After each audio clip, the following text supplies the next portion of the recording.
everyone. So, talk about a spirited debate. 8 people, different ages, backgrounds, talents, and that was just in my bedroom. Eventually, the SWAT team was able to corral Kudlow. Also, we had the first Republican presidential debate. Each of the candidates tried to show why they would do a better job as president than the absentee-in-chief. So how'd they all do? The truth is, the entire debate was driven by one Indian guy, just like my Uber today. Oh, racist would say. That you would even laugh at something like that. Says a lot about your tastes in comedy. Vivek certainly made his presence known. First of all, his teeth are amazing. He makes Donny Osmond look like Johnny Depp. But how weird was it that he was the focal point and not DeSantis? He became the catalyst for the most interesting discussions. He brought the fire, the ideas, and that tremendous forehead. Yeah. You could show a double feature on that thing at the same time. Not one after the other. Because that's what normally a double feature is. But you would be doing it on 2 separate screens on his forehead. I'm glad I explained this for you. But it was Vivek who provoked the most contentious debates. Let me explain it to you, Vivek, if I can. I'll go slower this time. Now is not the time for on-the-job training. We don't need to bring in a rookie. The guy who sounds like ChatGPT standing up here. The last person in one of these debates, Brett, who stood in the middle of the stage and said, "What's a skinny guy with an odd last name doing up here?" was Barack Obama, and I'm afraid we're dealing with the same type of amateur standing on stage tonight. You have no foreign policy experience, and it shows. And you know what? Wow. Talk about some hot Indian on Indian action right there.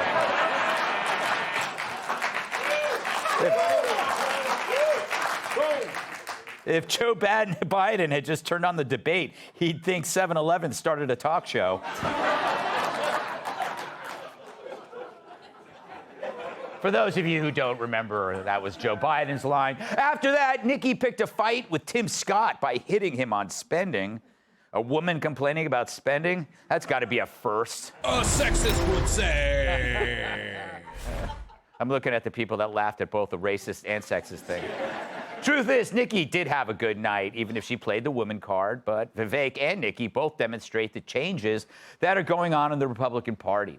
As the Dems become the party of miserable single people with graduate degrees in English, the Republicans have quietly become the stewards of the American dream for immigrants and the working class. You know, the very thing the Dems pretended they are. Meanwhile, the Republican Party has become so inclusive, they only kept one black guy out. That's funny, you jerks. I have no patience today. But it's where the energy in the party is. It's where the fresh ideas are. It's where the future lies. Which brings us to this fella. Now, I know he sounds great, but he looks like a wax figure of himself. Doesn't he feel like the past?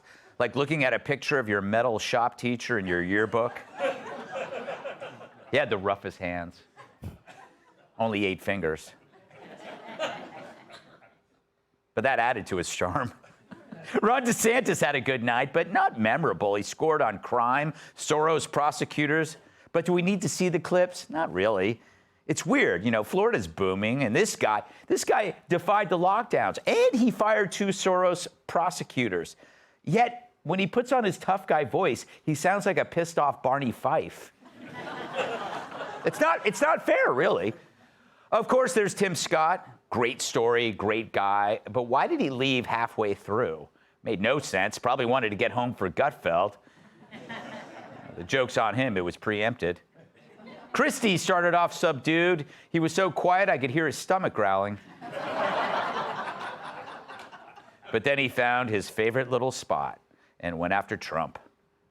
Someone's got to stop normalizing this conduct. Whether or not you believe that the criminal charges are right or wrong, the conduct is beneath the office of President of the United States. This is the great thing about this country. Booing is allowed, but it doesn't change the truth. Of course, Trump wasn't there, and I've won a few fights like that as well. But without the opponent, it feels like shadow boxing. There was this other guy there, too, way at the end. Was he one of the ushers? He's got a great look, though, not for President of the United States, but definitely the governor of Transylvania. Asa Hutchinson wins in the comb-over category. This candidate had a cover-up even before taking office. And of course, Brett and Martha, they did exceptional. They were like two substitute teachers trying to control the naughty kids at high school detention. Maybe next time give them super soakers filled with cat pee. So as we gain some distance from the debate, I think what we'll remember is Vivek challenging the establishment and having fun doing it. Is he ready for the presidency? I don't know, but why not? I mean, Biden was ready. Look what he did. The less ready, the better. And true, I have underwear older than Vivek, but I stole them from Stuart Varney. I usually go commando. But this was just the first of many debates. It was fun and very American, and let's not get too hysterical over it. The truth is, nobody really laid a glove on Trump. He's got a bigger lead than Jimmy Fallon in an ugly jacket contest. The other candidates are basically playing for second place, much like MSNBC or Jesse Waters. But as the country gets to know these other candidates, Trump may have to show up at some point. Otherwise, he risks the voters getting comfortable with some of these new faces, which makes me wonder, what did Biden think of the debate? Hey, I told you don't bother me while I'm doing my Pilates, all right? I'll answer all your questions after I do this blank. 1, 2, 3, 4, 5, 6, 7.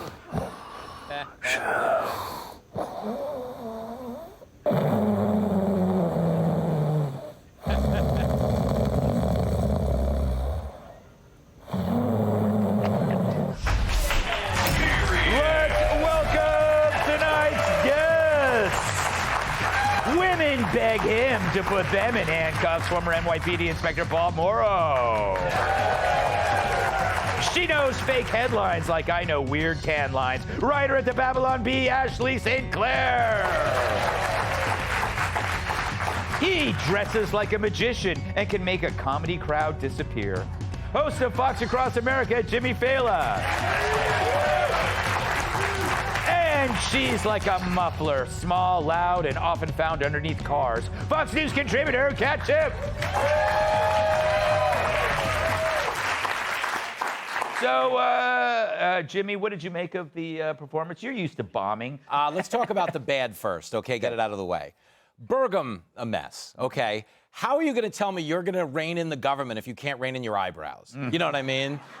And Asa Hutchinson, you know what he convinced me of at these debates? They need that Oscars orchestra where you can play people off if they talk for too long, because they all go past the bell. Yeah. But if you kept playing, maybe people would get it and just shut up, because nobody cared what he said.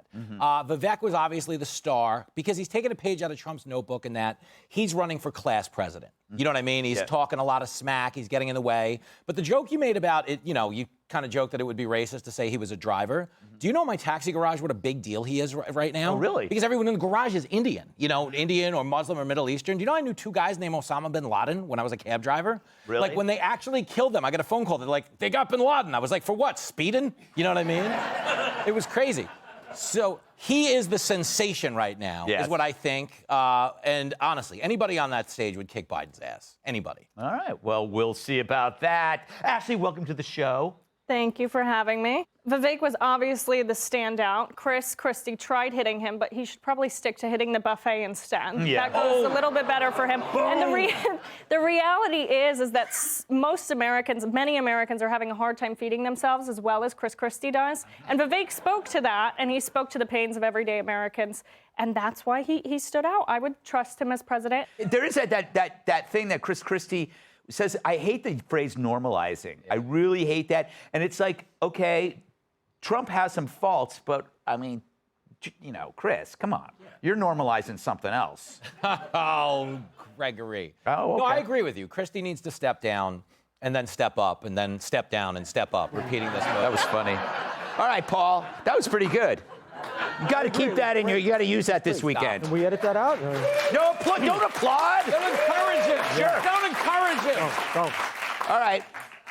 Nice jacket. Thank you very much. It was tremendously entertaining. That was the most surprising thing I thought. We were going to get 2 hours of policy wonkery and all that kind of stuff. It was like professional wrestling, man. I was waiting for Tyrus. I thought the highlight was when Nikki and Vivek went at each other. Wasn't it like she was a hair away from saying, "Young man, go to your room"? Yeah. Right? You were waiting for her to say, "Wait till your father gets home." The low point for me, Pence. Yeah. All right, because he starts talking about defund, right? Last I checked, you were in office during the summer of love in 2020. Yep. They were burning down Portland. They were burning down Seattle. They were burning down Macy's here in Midtown. I didn't see any RICOs made against Antifa. So sit down, Grandpa. Sorry. Yeah. Did he have any power in that at all? I mean, He's the vice president, you know. I mean, I don't know what vice president. well, he's the second guy under the president. That's the way they set it up. Like, you know. I wonder what president I would like to be under.